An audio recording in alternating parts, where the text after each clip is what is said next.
Hi, my name is Justin D. Roy, And my name is Jesus. and you are listening to Just Two Guys Talk Movies. Okay, first topic for today.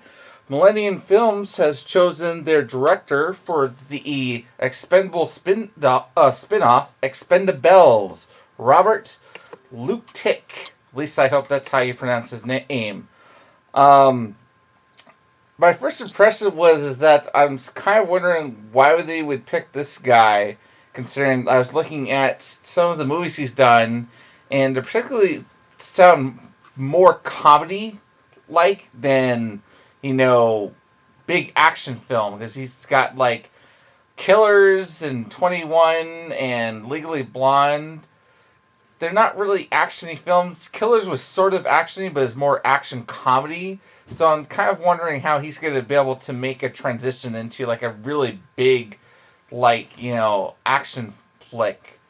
Um, I don't know. I don't really have too much to say. I'm mostly just like I said. I was curious as why they would pick someone who hasn't really done any action films yet, and then Claire, if you've seen Expendables, the female version, I don't think it's going to be any less an action movie than the one with the all male cast. So, anything you wanted to add to that, Jesus?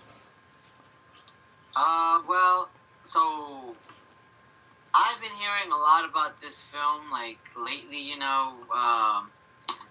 for several months now, and I frankly, I don't even know if, because I believe they started off with one director, but then that director got in trouble, I guess, for unset for another film, and then Mm-hmm. they hired another director, and because I heard at first they wanted a female director to direct this film. I don't know. Now it's obviously a dude, a guy directing, so I don't know exactly what's been happening. I think maybe that they chose him because, as you can see, like in his body of work, most of his films center around like a female character. Um, I'm guessing they gave it to him more because of Killers. I didn't see Killers. I did see Legally Blonde. I thought that was funny, but yeah, absolutely not an action film. I guess just the fact that he can work with women or something, you know. That could Um, be a good point. uh, Um. Well, but anyway, so let's go ahead and just move on to your topic. What do you have for us today? yeah. Okay, well that's fast. Well, my topic today deals with Kate Winslet and Aaron Paul, who have been confirmed to appear in the heist thriller Triple Nine. Besides Kate Winslet, Aaron Paul, I heard that also Michael B. Jordan's going to be there, along with Chiwetel Ejiofor and Casey Affleck. Um, and also Michael Pena and Gal Gadot or Gadot. I don't know how to pronounce her last name. But this is like, again, it's gonna be like a heist thriller. I guess it revolves around a handful of law enforcement officers in the city of LA, and how there's just gonna be this whole like setup going on that's gonna deal with the mafia and corruption, you know, in in in the police, pretty much, with the police academy or whatever. And I don't know, that to me just right there sounds, not only is a great cast, but you know, it's the story already. Um, from what I've read about, I can put a link. I can send you the link so you can put it. So if anybody's listening, they can go ahead and check it out.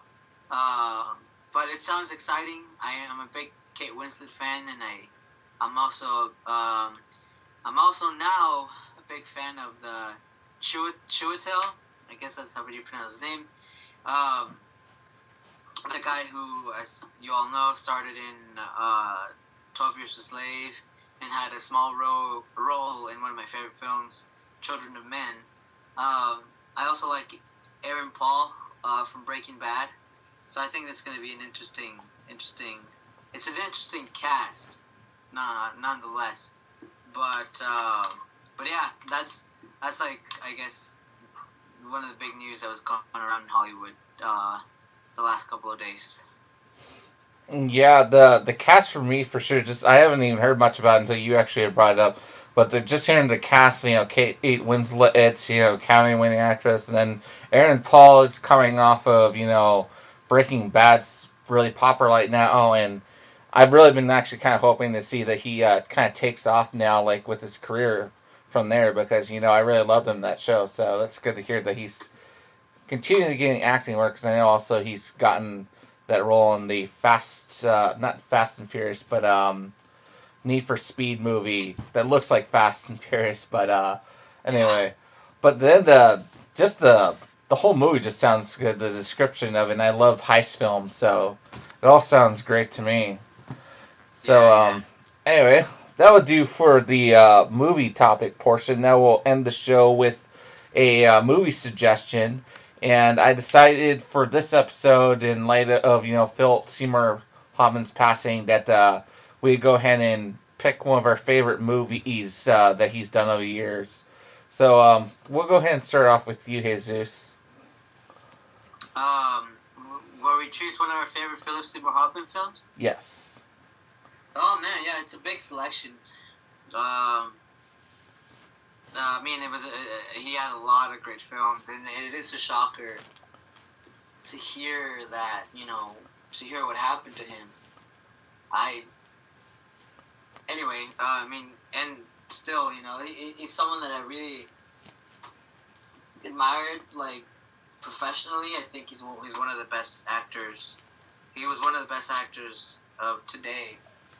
And I don't know. I have a lot of his films actually. I own them. I own a lot of them. But in terms for his performances, there's just too many, man. Can I just say 3 or 4? No, I'm sorry.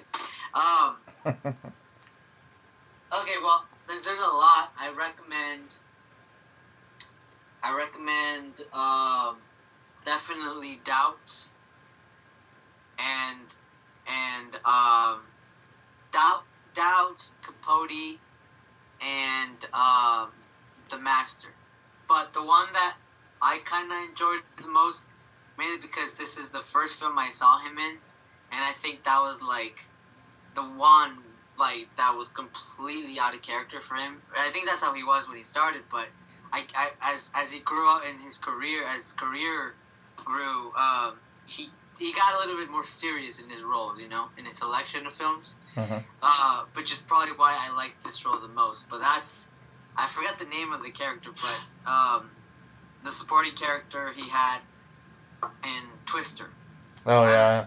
Remember that one? He Yeah. was my favorite character in that movie because he was just such a goofy. Yeah, it's kind of like the comedy relief in the film. Relief of the film, and not a lot of people. I don't think a lot of people remember him being that film, but I love that film, and yeah, those are the ones that obviously he has a lot more, but those are the ones, yeah.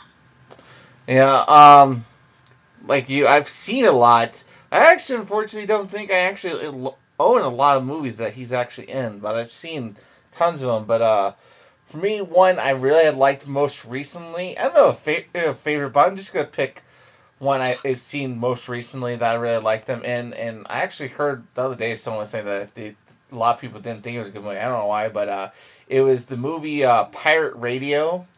I really liked them in because it's pretty funny. It's based off a true story of these people that run a radio station for rock and roll, and it's in Britain, and it's during a time where apparently I don't know, some lawmakers, something like that, are trying to get outlawed because they say, it's causing the youth to go wild and, be rebellious and cause trouble in the streets. So they want to get rid of radio, thinking the rock and roll radio, thinking that'll help calm down this rambunctious youth. And this group that broadcasts off a boat decide, well, we're not going to have with that, rock and roll is awesome. Everyone needs to listen to rock and roll. So they take it upon themselves to basically, fight the power and broadcast anyway. But, that's particularly why, pirate radio.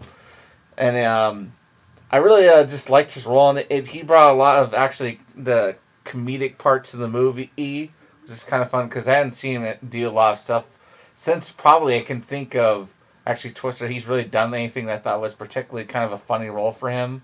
Or maybe Along King Polly is kind of comedic in that one. But one of my favorite lines he actually has in the movie was, I plan on broadcasting on this boat up until the day I die and probably several days after. And I don't know, it makes me chuckle every time I think about that line. But yeah, that's probably one that's really stood out for me, at least over the last couple of years that I really liked of his. But yeah, so those are our movie suggestions, and hope you enjoyed the topics we had for you today. Oh, one more thing? And also check out, I don't know if you've seen, because he's in a lot of Paul Thomas Anderson's films. He was good in, definitely, oh my god, what's that? What's the porn film about? Oh, Boogie Nights. Boogie Nights. Boogie Nights and Punch Drunk Love. And for those Arthur fans, you know, like the show. Oh yeah. For Arthur, well, he did an amazing performance there. He was in an episode and he played a theater teacher, like an acting coach. Oh yeah. And yeah, I don't know. Did you ever see that episode? Probably not. Not that I can think of. Well, yeah, that he didn't even sound like him. He was awesome, but just so many films that he's in, you know. Yeah. So yeah, it's unfortunate he'll be greatly missed. Yeah. Well, I mean, at least he left.